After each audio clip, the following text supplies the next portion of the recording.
ជំរាបសួរក៏ដូចជាសួស្តីទៅកាន់ពុកម៉ែបងប្អូនប្រជាកសិករដែលចូលចិត្តស្រឡាញ់នៅវិស័យកសិកម្មជាពិសេសគឺជាអ្នកដែលចិញ្ចឹមសត្វនៅថ្ងៃនេះខ្ញុំបាននឹងថតនៅសកម្មភាពមួយចំនួនទាក់ទងជាមួយនឹងការចិញ្ចឹមមាន់ជាលក្ខណៈគ្រួសារហើយបងប្អូនឃើញហើយថានេះគឺជាសកម្មភាពដែលខ្ញុំកំពុងតែឲ្យចំណីសត្វមាន់របស់ខ្ញុំនៅក្នុងផ្ទះរបស់ខ្ញុំផ្ទាល់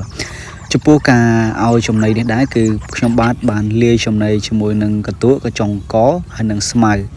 បូកជាមួយនឹងបាយស្រាឲ្យវាសាមបន្តិចព្រោះថាផ្ទះខ្ញុំគឺបិទស្រាផងដែរពុកម៉ែបងប្អូនបាទអញ្ចឹងបើសិនជាពុកម៉ែបងប្អូនចង់កាត់បន្ថយនៅក្នុងការចំណាយទៅលើការទិញចំណីឲ្យសត្វមាន់របស់យើងស៊ីខ្ញុំគិតថាវិធីសាស្ត្រនៃការលាយចំណីនេះគឺមានប្រសិទ្ធភាពល្អខ្លាំងមែនទែនពីព្រោះថាបន្ថយការចំណាយមួយភាគធំពីព្រោះថានៅពេលដែលយើងទិញចំណីនៅទីផ្សារឲ្យសត្វមាន់របស់យើងស៊ីសុទ្ធប្រកបណាស់ការចំណាយរបស់យើងគឺពិតជាខ្ពស់ហើយបានន័យថាថ្លៃដើមរបស់យើងគឺយើងចំណាយខ្ពស់ប៉ុន្តែលទ្ធផលនៃការចំណេញរបស់យើងអាចនឹងធ្លាក់ចុះប្រសិនបើការថែទាំរបស់យើងមិនបានល្អទៅលើសត្វមាន់របស់យើងអញ្ចឹងបើសិនជាពុកម៉ែបងប្អូនចង់ចំណេញច្រើនខ្ញុំគិតថាការដាំស្មៅគឺវាមានសារៈសំខាន់ខ្លាំងមែនទែនពីព្រោះថាមាន់របស់យើងគឺចូលចិត្តណាស់នៅក្នុងការស៊ីស្មៅពីព្រោះថារុក្ខជាតិខៀវខ្ចីមិនថាស្មៅអ្វីក៏ដោយមាន់គឺវាតែងតែចូលចិត្តនៅក្នុងការចឹកនៅពេលរពូចចឹកដើម្បីនឹងស៊ីជាចំណីរបស់វានឹងឯងពុកម៉ែបងប្អូនបាទ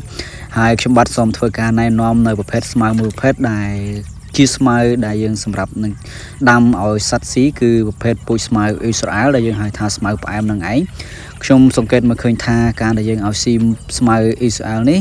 គឺមាន់របស់យើងគឺវាចូលចិត្តស៊ីខ្លាំងមែនទែនពុកម៉ែបងប្អូនបាទមិនថាតែមាន់ទានោះទេសូម្បីតែជ្រូកក៏ចូលចិត្តស៊ីដែរព្រោះថាស្មៅនេះគឺវាមានរសជាតិរៀងផ្អែមគួរសមដែរពុកម៉ែបងប្អូនបាទចំពោះពុកម៉ែបងប្អូនដែលមានដីទំនេរនៅខាងគៀនផ្ទះក្រោយផ្ទះខ្ញុំលើកទឹកចិត្តទៅដល់ពុកម៉ែបងប្អូនដែលជាកសិករចិញ្ចឹមសត្វឲ្យធ្វើការដាំដុះនៅប្រភេទស្មៅអ៊ីស្រាអែលដែលយើងហៅថាស្មៅផ្អែមនេះវាប្រកបណាស់វានឹងជួយកាត់បន្ថយនៅក្នុងការចំណាយនៅក្នុងការដែលយើងទៅទិញចំណីហើយបើសិនជាពុកម៉ែបងប្អូនបរិយានៃការដាំបានទឹកតែច្រើនការចិញ្ចឹមសត្វរបស់យើងវាងាយស្រួលព្រោះថាសត្វទាំងអស់គឺចូលចិត្តប្រភេទនៅស្មៅផ្អែមនេះណាពុកម៉ែបងប្អូនបាទមិនថាគោមាន់ទាជ្រូកទេគឺវាចូលចិត្តស៊ីពុកម៉ែរីឯវិធីសាស្ត្រនៃការដាំស្មៅនេះវិញខ្ញុំគិតថាវាមិនពិបាកនៅក្នុងការដាំប្រហែលទេពុកម៉ែបងប្អូនដែលធ្លាប់ដាំអំពៅគឺពុកម៉ែបងប្អូនប្រកាសណាស់ច្បាស់ជាចេះដាំនៅស្មៅនេះដែរហើយអញ្ចឹងវិធីសាស្ត្រនៃការដាំស្មៅនិងដាំអំពៅគឺដូចតែគ្នាទេពុកម៉ែបងប្អូនបាទដោយយើងកាត់ជាកង់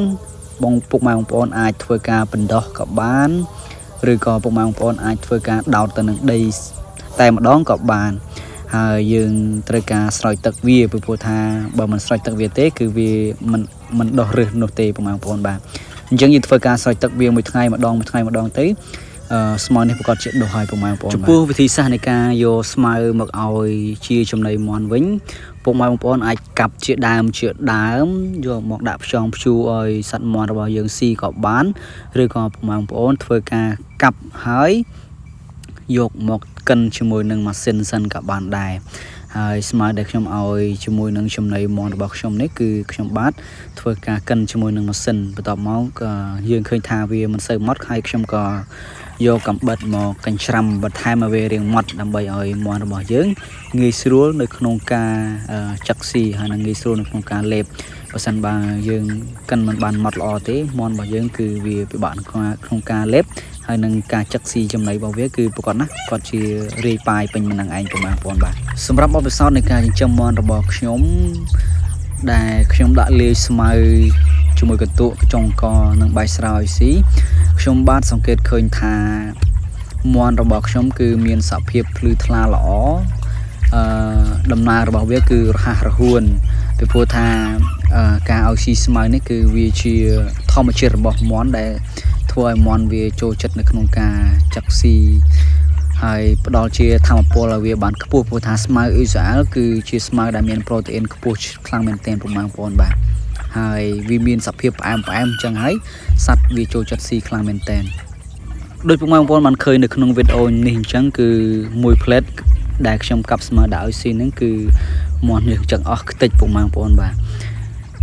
ឥឡូវយើងមកនិយាយអំពីការថែទាំវិញម្ដងពុកម៉ែបងប្អូនបាទចំពោះការថែទាំសត្វមាន់មិនថាសត្វអ្វីនោះទេគឺសំខាន់ខ្លាំងណាស់គឺ